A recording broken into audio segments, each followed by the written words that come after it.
Таны сонсох суваг өгүүлж байна. Дэлхийн сонгодог зохиол Мөрч. Зохиолч Джеймс Феннимор Купер. 4-р хэсэг. Освего голын урсгал хүрх Ренесээ дээшхийг бодох нэ. Доошо улам хурдан, улам жигд биш билээ. Гүн газраа эхэлдүүл гөөхөн байвч бидний үгүүлэн буй тэр онгон төрхөө алдаагүй цагт харгаа эргүүлэг олон учраас осолтой газар цөөнгүй байв.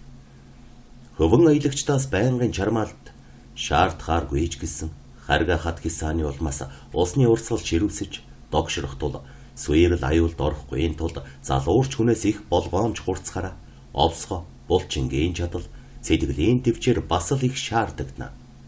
Мокикан үүнийг сандах учраас аюул багтай газар заваа зогсоож заавал хэлбэл зохих хүндээ хэлэх зүйлээ ойлгуулв. Мөрч улаан арьс найзынхаа барааг олж харан танимагцсан.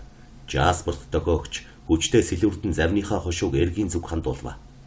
Хормын төдийн өнгөрөхөд хоёр зав эргийн дээрх бургасыг халахвч болгон хөвөх бөгөөд хүмүүс зарим нь айж түгшин, зарим нь болгоомжлох тул дув дуугүй боцгооч. Тээнхүү ахсаар Индиан хөртөд өхөн очиход цаатхан зогсох дохиогч мөрчтөд лавар хилээр учиртайхан хідэн үг салив. Овгийн өдөрдөгч өвөх модыг дайсан гэж бодоогүй баймар юм. Яагаад зогсгож байгаа юм бол гэж цагаан арьстан улаан арьс нөхөртөө хэлж байна. Ойд минга нар байгаад л тэр. Бид энэ хоёр өдрийн турш тэднийг байгаа гэдэгт эргэлзээгүй.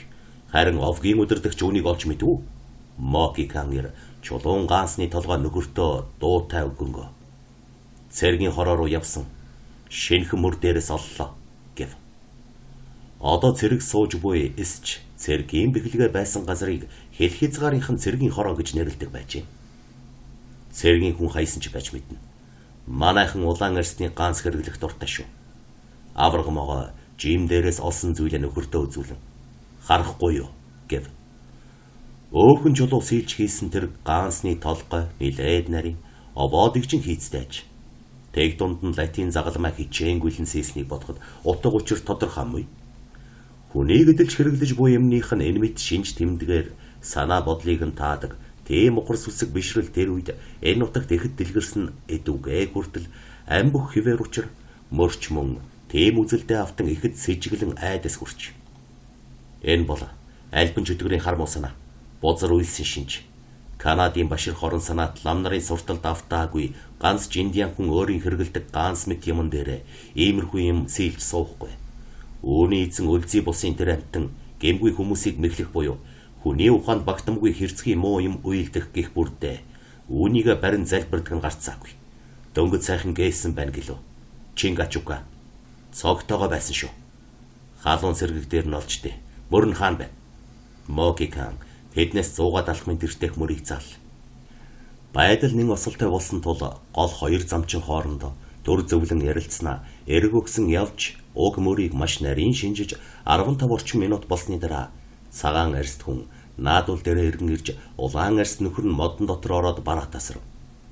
Ердийн цагт мөрчийн царайд хүчиндээ итгэж хамт яваа нөхөддөө итгэл найдвар төрүүлдэг эгэл бөгөөд элен даалангүй шудраг шулуун байдал илэрдэг бол энэ удаа гүн дүүгийн нүүр нь баахан түгшүүр зовлонтой байхыг тэд ажаад их л тавгүй болов.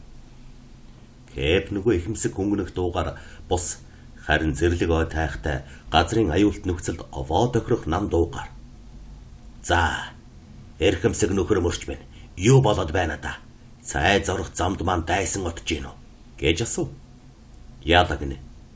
Тэр муусан будаг шох болсон салбар дайнууд бидний очих боомтод биднийг замгүй болох гэж зангууга хайсан хэргүй. Кэп найз минь. Чиний хэлсэнчлэн байж мэдхэл байх.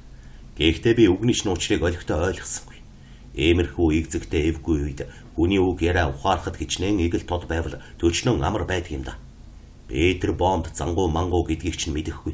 Ямар ч гэсэн бидний эндээс 100 гатхан алхам зайтай газар Эрэмэрэн бодогтой Мингогийн саяхан аяг цай ууж амжихаас өмнөхөн байсан халуун сэрэг мөрл үзэгдэл.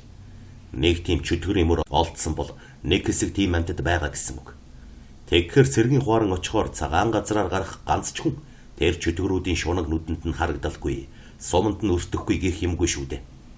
Яриад байгаа тэр цайзаас их бууны гал нээж энэ хавийг цэвэрлж чадахгүй гэж үү? Үгүй ээ, эндхийн цайз суурин газрынхтай адилгүй. Голын аманд л 2-3 хөнгөн үхэр буу зоосон байдаг. Тэрнээс гадна мод чулууны ар өврөөр бүгсэн төдий олон мингог буудлаач гэсэн хайрын дайр нийл гарц болно. Харин ганц тэгэх мөртөө нэг сайн арга бий. Эндэрхийг мань ар талаас л харж байгаагүй бол хоёр зав мань өндөр эрэг мод бургастай ийм далд газар орсон болохоор аюулгүй. Ингэхлээр айх юм алга. Одоо тэр муусан махчдыг ямар аргаар дахиад гол өгсүүлэх билээ? Тийм мэдлээ. Ямар ч болтгоо нэг их сайн зүйл болохгүй гэхэд л хорлолоо болохгүй нэг арга боллоо. Жаспер, голын тэр тэндх мушкрагийн наад талын эрэгт байгаа сагалгар гэгчийн туулайн бүр модыг харж гин үү? Онон нарсны ойролцоох уу? Яг мо. Хэд захиур авч голын эргэн хажуугаар дагаж тэнд очиод түүдэг асаа. Тэр хооронд ч бид урсгалын дагуу болгоомжтой явсаар бас нэг хорогдох газар очиодох. Бөгөх газар ихтэй иймэрхүү нутагт бут бургас халахын навч мөчр юу ис мундах вэ? За тийм өрчмөн 10 минутын дараа түүдэг асаана гэж Жаспер хэлээд эрг рүү үсрэн буул. Цэнгэг ус минь энэ удаа нойтон мод их оролцуулаарай. Өтгөн утаа гаргахад ус тус болдгийм шүү гэж нөхөр нь хойноос нь шивнэж хэлээд үнэн голоосоо өвөрмөц байдлаар инээвэ. Залууэр өчүүхэн саатвал их аюултайг сайн мэдэх тул очих газар лууга шалам гайлан явл. Мэйбэл түүнийг тийм осолтой юмд явхад дурамчхан хэдий байвч бусд нь огт хэрэгссэнгүй. Тэгээд тэр Жасперийн очсон тэр газараас заваа харагдах тийм газар очихоор хөдөлгөхөд бэлдэж эхлэв. Нэг их яарах хэрэггүй байсан болохоор аажуу ууж үзэхэж ойр хаваа их л болгоомжтой ажиглацгаав. Хоёр заваа бургасан дотроос гарган авч хэдхэн минутын дараа голын урсгал дагуу сэмхэн хөвбөө. Жаспер ёроолтон түүдэг асаах гэж буй тэр газар далдрахын даваан дээр тэд дороо зогсоод хүмүүр тэр зүгт нүд завчилгүй ширтэн. Газараас шингэн уур шиг нарийнхан утаа дээш годхийн голын усны дээгүр мушгирэн өгсгийг олж харсан мөрч. Утаа гарл гэж огцом хэлээд сайн захиур жаахан хэд хуурай мөчрөөр түүдэг хурдан асаач шүү. Одоо цэнгэг ус маань нойтон мод мөчрөхийхээ мартахгүй лав юм чинь сайхан юм боллоо доо гэв. Дэндүү их утаа, дэндүү их овсгоо юм да гэж гэлбэр бодлогошронгуй хэлв. Тус гараараа минь энэ нутаг цэрэг байдгийг мингоноор андахгүй. Харин цэргүүд буудлахдаа хоолол идэхийг бодхоос биш ухаан сэлэх аюулын тухай боддоггүй. За тэр яах вэ? Залуу маань олигтойхон гал үрдэж ихээхэн май тавиг. Болж тунсаа Шотланд юм уу Ирландын тэнэг амьтад Индиан нарын залмих буу сумны аюулыг бодхоосоо хар гурил болсон төмсөөл боддог юм чинь. Цэргүүд залмих гаргах талаараа улаан арснуудаас дутдаггүй юм гинлээ гэж хотынхан ярьдаг юм шүү гэж Мэйбэл хэлв. Тэр ч ёстой гонж байхаа. Тэд юм базааж сурдаг ус биш. Юм бол сайрхан сагсуурч магтдаг нутгийнхаа цэцэрлэг талбай жагсдаг хөл тавих мөр зэрэгцэх сургуулаа энэ балар ойд хурч ирээд орхихгүй байгаа улс хэдий юу сурааж улаан арс нэг хүний төрсөн арга ухаан гадаад далайн тэртээс ирсэн хороо цэргийнхэндээ тэнцэх юм чинь. Ой тайгийнхны ов мэх арга ухаан тийм л байдаг юм. За нөгөө утаа маань чамлахааргүй боллоо шүү. Одоо хэдүүл нууц газар оръё. Залуу маань голоор нэг май тавьчихлаа. Мингонор энд чинь хороо цэрэг тэр аяараа буучгаж гэж бодвол аюултай. Мөрч ингэж ярууд заваа бургаснаас гаргаж хэдхэн хором өнгөрөхөд ашгүй голын тохоо тааралдаж тээш ороод мод утаанаас далдлагдхан дэрээ. Манай энчтийн зорьсон санаанд үүнээс илүү тохиромжтой газар олох уяа барих буй за. Бургас нь үтгэн агаад голын усан дээгүр их өнгийсэн учраас битүү асартал орсон мэт байв. Тэр өвхөн хайрахта жижигхэн жалга байх нь аялагчдад бууж амрах бололцоо олгосноор үл барам хаанаас аач харагдахгүй гагцгүй эсрэг талын эргийн зүгээс задгаа мэт боловч нэл бургас модны навч ширэлдэг хагаад нөгөө талдаа бол хүн нэвтэрхийн аргагүй шалбаг намагтайч. Мөрч буусан газараа нэгтлэн ажиж шинжээд.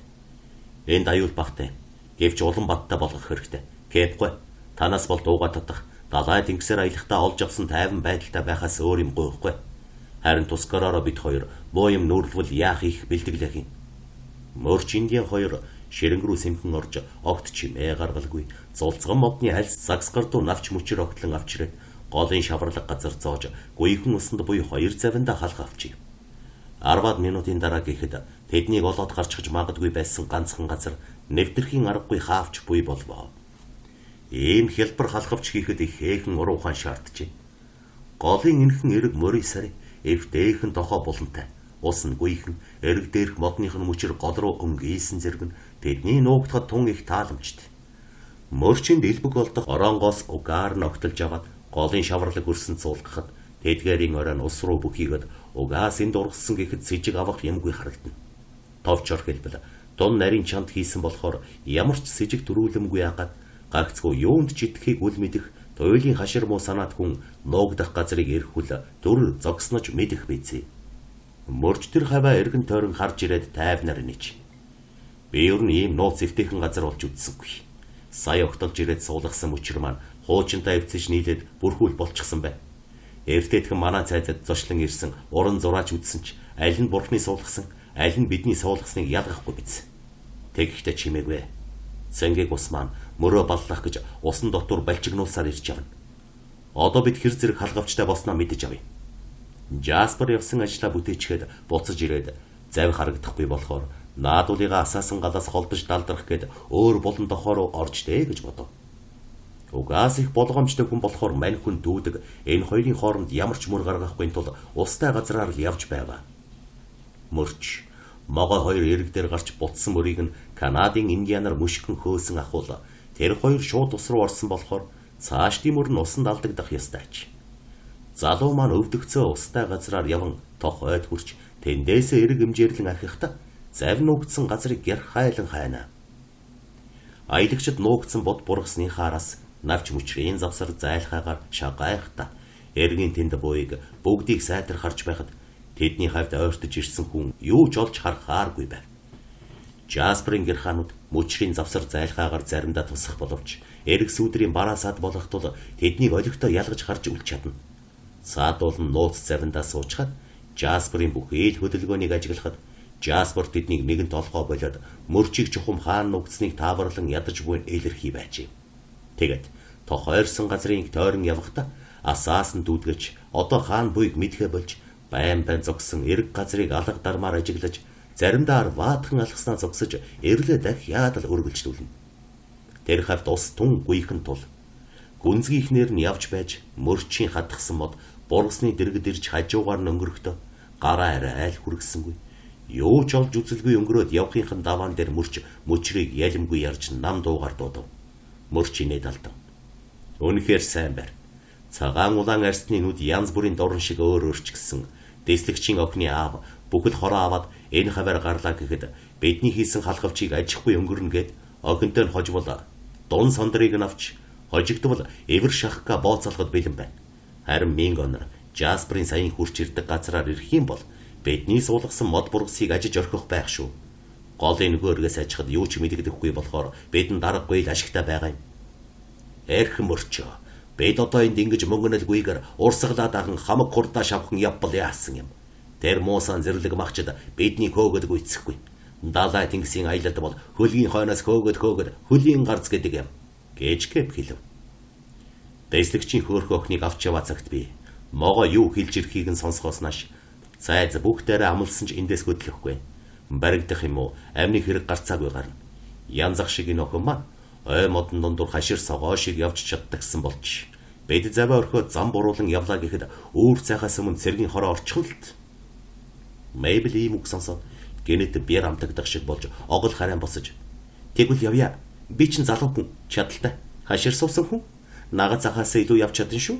Намайг тэр болно гэж битгий бодорой. Та бүгдийн амнаас надаас болж аюулд осолд орох ёсгүй гэв. Хаанаас дүүмэн. Тэр хийх байтугай юу өчүүхэн төдий муу юм болохгүй. Бид танд ариун санаад дэслэгч хоёрынхоо төлөө чин сэтгэлээр зүтгэхтэй амнасаа хайрлахгүй. Ингэж би хэлдэг бидтэй цэнгэг усаа. Жаспер охины төлөө гэдгийг онцгой ойлон. Чин сэтгэлээр зүтгэж Мэйбл дүнхмийн эцэгтэй нь эсэн мэд уулзуулахын төлөө би амиад үин гэлээ. Сайхан ч үг зөрөгтэй үнэн шударга үг байна залуу минь. Би ч урцгүй. Гар би зүрх сэтгэлээрээ чамтай нийлж байна. Хөөхөн охин минь. Би чам шиг нэлээд эмэгтэйг энэ зэрлэг ой тайх дундуур эсэн мэд авч явж гарч байсан юм а. Нэг л удаа гайдаарч муу болсноос биш бусд нь үлзийтэй өнгөрсөн юмдаг. Мэйбл амин чухал санхүүс болж яваа тэр хоёрыг нулимс гүйлгэнсэн нүдээр ээлжлэн харж хоёулынгийнх нь гарыг атгаж үг гэлэхэд хоолой нэхлээ зангирч байв. Би та нарын амь насыг аюул дүртэх ёсгүй. Аав минь, би ч өөрсдөө та нартаа хязгааргүй талархна. Гэхдээ та нар амиасаа гаргуунд нь хаяж хэрхэвч болохгүй. Би бол явган явж чаднаа. Бишгүй олон бэр газар зүггүйтэд явдаг л байсан юм чинь. Одоо өөрийнхөө төлөө та бүгдийн алтан амны төлөө явж чадахгүй гэж үү? Үгүй юм. Номхон согоол гэсэн үг юм. Жаспер минь. Бас хөөрхнийг нь яа. Мэйбл минь. Бид зэрлэг отайгад байсаар бүдүүн борг сэтгэл хатуу болдог юм. Харин та мэдийн ийм хүний бараа харахад залуу насны сэтгэл зүрх сэргэж үлдэж буй амьдралд маань гэрэлхийгээ тусах шиг л болох юм. Жасперч гэсэн танд иймэрхүү үг хэлэх байлгүй. Би туу надад ч Онтариод суудаг энэ залууд маань ч сэтгэлийг уйрааж хайрыг сэргэх ийм хүн өдрийн од мэд ховор таарлана. Дэм бидтэй Жаспера гэхэд Мэйбл дарууда болон гараа татаж авахгүй болохоор атгсан хിവэр байв. Дүүхэн Мэйбл шиг ийм хүн хаанч олон байхгүй. Зэрлэг ойтайг нуур далайд бүхэл хөдөөгийн гацаа тасган хот суурин газар ирээд ч олохгүй гэж залуугийн царай сэргэн албархаг янзтай хэлэх үгийнхэн цаана чин зүрхний үнэн ноттой оршно. Одоо заваа орхид явган явцгаавал яасан юм? Энэ дутаа хосолтой санагдчихээн гэж Мэйбл хэлв. Тэгэж өрдөөч болохгүй. Шөнийн хав харанхуйд бут бударган шавар намагтай 20 гаруй бэр газар хэдүүл явна гэдэг чинь өргөн мөр гаргаж дайсанд мэдэгдээд цэргийн анги хүрхийн наан дайсандаа таарлаж тулалтахад хүрнэ. Яварч болтугай Могигана хүлээ. Тэм төгшүүртэй үед санал бодлыг нь мэдэж шийдтэй үгийг нь сонссон. Тэдийн талаар дахин юу ч ярилцсангүй хэдэн хэсэг болов. Гэлбэр их нэртэйгээ бургасны ёроолд суугаад нам дуугаар ярилцах бөгөөд индианер захирах янзаар үг хэлэхэд ерөөс зэрлэг хүмүүсийн заншлаар эмнэ эрийнхээ үгэнд үг дуугүй ордог доромж байдлаар эхнэр нь хариу дуугарна. Мөрчкэп хоёр нэг завинд сууж хуурай газар болон далай тэнгист тохиолдсон янз бүрийн адал явдлын тухай харилцан ярилцаж байхад Жаспер Мэйбл хоёр нөгөө завинд сун ойртож дотносох талаар өөр тайван нөхцөлд бол 12 сарын хугацаанд ч дөнгөж үл чадам их амжилт олж байва. Тийм их төгшүүртэй байхад хоёр залууд цаг харгасан сум шиг өнгөрч та хоёр яасан удаан ярилцдаг юм гэж Кэпиг хэлэхэд тэр хоёр их гайхчихээ. Таймиг татаж болдгсон бол тунч сайхан өөрөө тасалгаатай хөлөг гихсэн. Далайн хар шуурганд ч давгүй байхаар байрлуулж чадсан бас гайхмар. Гачнтай ганс нэрж болохгүй юм да. Таймхны үнээр биднийг мэдчихнэ. Минго нарын хамарт өөрсдийнхөө нуугдсан газрыг шиншүүлэх байсан бол ингэж их хөл болж хорогдохын хэрэггүй болно. Сурсан зангаа сураар боохоос өөр аргагүй. Боохол хэрэгтэй. Индианаар ганц хуйхны төлөө 7 хоног өл хоолгүй явж чаддаг төвчээрэгч сурах хэрэгтэй юм шүү. Чимээ байна уу Жаспера? Могоо маань ирж байна. Могиканинууд хэр зэрэг гэрха болохыг одоо мэдж авна да.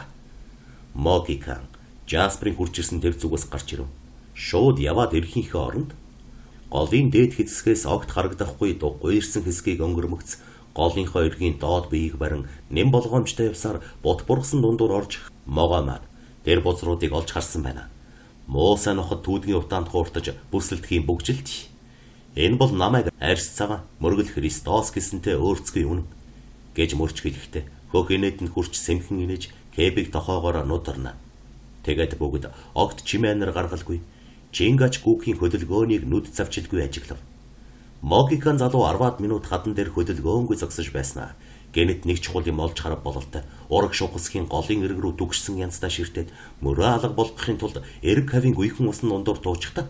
Сэтгэл нь нилээн зовж үгэмээр яаруухан алхаж байн эргэн харах бөгөөд сүүлдээ зав энэ хавьд байгаа болов уу гэсэн маягтай нэг тийш их л шимтэн ширтэг ажээ.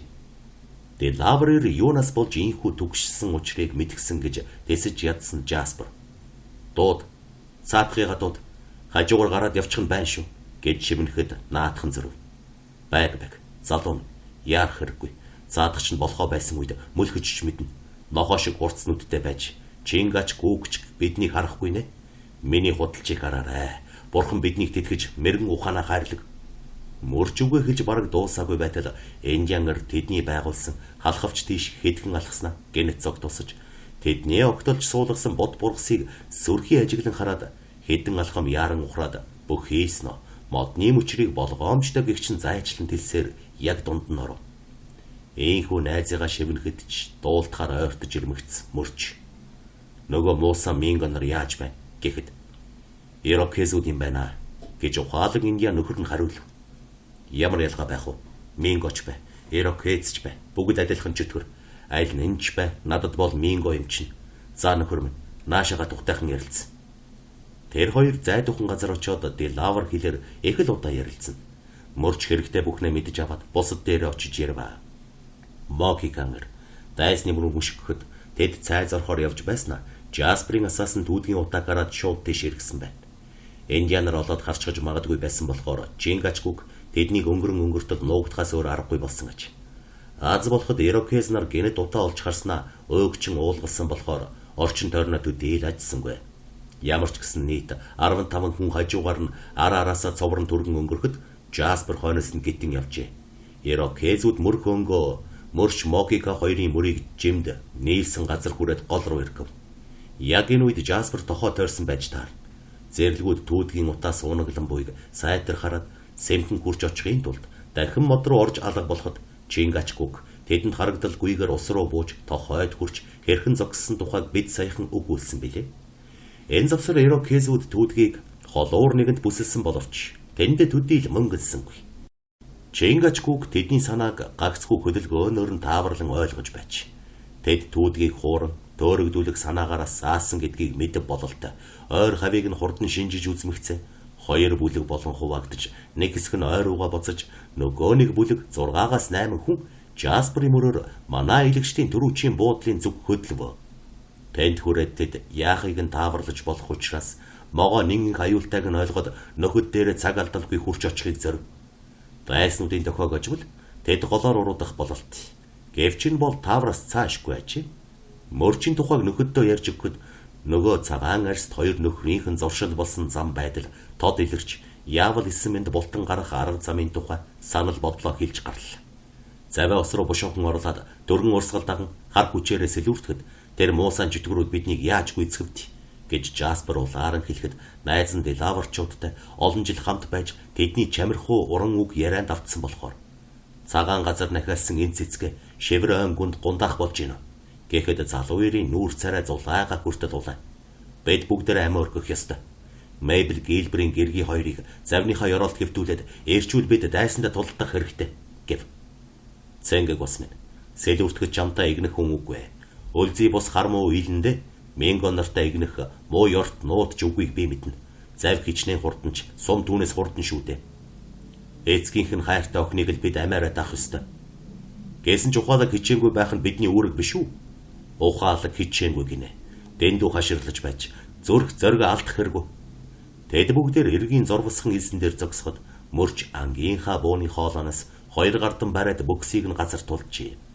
Жасперийн үндэслэл муутай гашуун үгийг сонсоод ажирсан шинж нүүрэнд нь өчөөхөн төдий жилрээгүй боловч бууныхаа хоолойг барих гарынх нь хуруу байхад л хазаж буй төвний сэтгэл хөдлснийг гэрчлэн нас чин залуу цус чин шингэн байна. Харин би бол бүх насаа ямагт иймэрхүү аюулын дунд өнгөрөөсөн болохоор надад суусан хашир хурсан эрдмийг жаалхүү тийм амархан сурчихгүй дээ. Жаспер минь би чамайг төрсөн ухаан сурсан эрдмийнхээ хэрээр чин үннээ хэлж байгааг чинь мэдж байгаа болохоор чиний ууртай утга учиргүй үгний чинь хариуд ууртай утга учиргүй үг хэлэхгүй. Харин чамайг нялх байх цагт Минго нартай үзэлцэж явсан хүний үгийг дуул. Ер нь тэгээд тэдний өмхий муу санааг молгоо явдлаар биш ухаанаар дийлэх хэлбэр байдгийн шүү гэж мөрч арга ухаан хол давуутайгаа харуулж хэлвэ. Жаспер буруу юм хэлсэндээ гимшиж нөхрийгөө гараас шүүрэн барьж. Намайг уучлал мөрч минь. Намайг уучлж үзээрэй. Үнэн голоосоогүй. Сайн үйлсийн төлөө сэтгэл зүрхээ манай нуурын иргийн хатан хисаа мэд баттай зориулдаг хүндээ. Тийм дэмий үг хэлсэн миний түмэн буруу гэхэд мөрчийн царай одоо улаа бутарч албархуу байдал нэг л болж угаас чин үнэч сэтгэл нь нүдний өмнө ил харагдана. Залуу найзынхаа гарыг угтан атгахтаа саяхан болсон эвгүй харьцааны уулмөр огт үгүй болж нүдэнд нь илэрч байсан ялимгүй хүйдэвтер өнгө арилж угийн сайн сайхан санааг илтгэсэн байдал тодров. Мөрч инээж зүгээр Жаспер минь би муу юм санахгүй. Миний нүхтөөс ч муу санах хүн гарахгүй. Миний зан чанар цагаан хүнийх болохоор өс хонзон санахыг мэдэхгүй. Харин могоод бол энэ зэргийн байтугай үг хэлж болохгүй. Хэдийгээр Делавар хүнч гэсэн улаан арсны үгийн чанар гэдэг амаргүй шүү. Гэтэл мөрөн дээр нь хэнийгэн зөөлөн дох яолоход манер үгээ таслан эргэж харахул Мэйбл завинд зогсоод ямар нэг зүйлийг их л шимтэн ажиглах хажээ. Мэйбл Навчны завсраар ажиглахын хамт нэг гартаа барьсан загсны уургын ишээр мөрчийн мөрийг зохиж дох яолсон байж.